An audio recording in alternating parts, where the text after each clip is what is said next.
שלום. שלום, שלום. יעקב מושקין, נהג מונית כבר 14 שנים, הגיע אתמול לעוד קריאה שגרתית. אני מעשנת. לא, את לא מעשנת. כן, אני מעשנת. לא. מהר מאוד מתפתח בין יעקב לנוסעת ויכוח.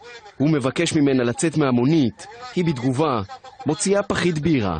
В чем... Подожди. Руки, В чем некрасиво я веду себя? Руки убери. То, что я вам сказала, что сигареты... Руки, я тебя прошу, убери руки, выйди из машины. כמו כל אזרח שמסתבך בצרה, יעקב מתקשר למשטרה, אבל דווקא השיחה הזאת הפכה אותו מקורבן תמים לחשוד בניסיון אונס. אני נהג מונית, נכנסה בחורה, לא רצה לצאת מהאוטו. מה אתה לא רוצה? אני כן רוצה. אבל הוא לא נותן לו, הוא נוגע בי. זה הבעיה. חמודה, быстренько отсюда. פשוט נוחוי.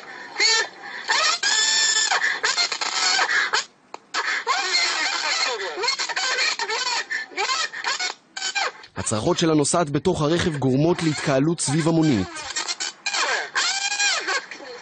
אתם יכולים לעזור לי פה? חבר'ה, אתם יכולים לעזור לי? לעזור לך? אתה עוזר לי. עוברים אנשים על יד המונית ואני מפחד שאני אקבל אגרוף.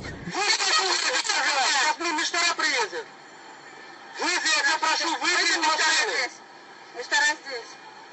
ты попал. מהר מאוד מגיעה ניידת משטרה, ויעקב שנושם לרווחה מבין שההצגה נמשכת. תצאי מהאוטו, אני מבקש. זה גם הגעת. גם אתה תצא. כן. מה קרה? תקחי את הדברים שלך, תצאי.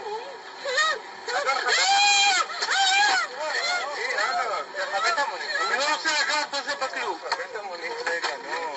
יעקב נלקח לתחנת המשטרה, שם הוא מבקש מהחוקרים לצפות בתיעוד המצלמה שהתקין במונית. החוקרים משחררים אותו מיד. המצלמה, הנה, אצלי באוטו המצלמה, זה מה שהציל אותי.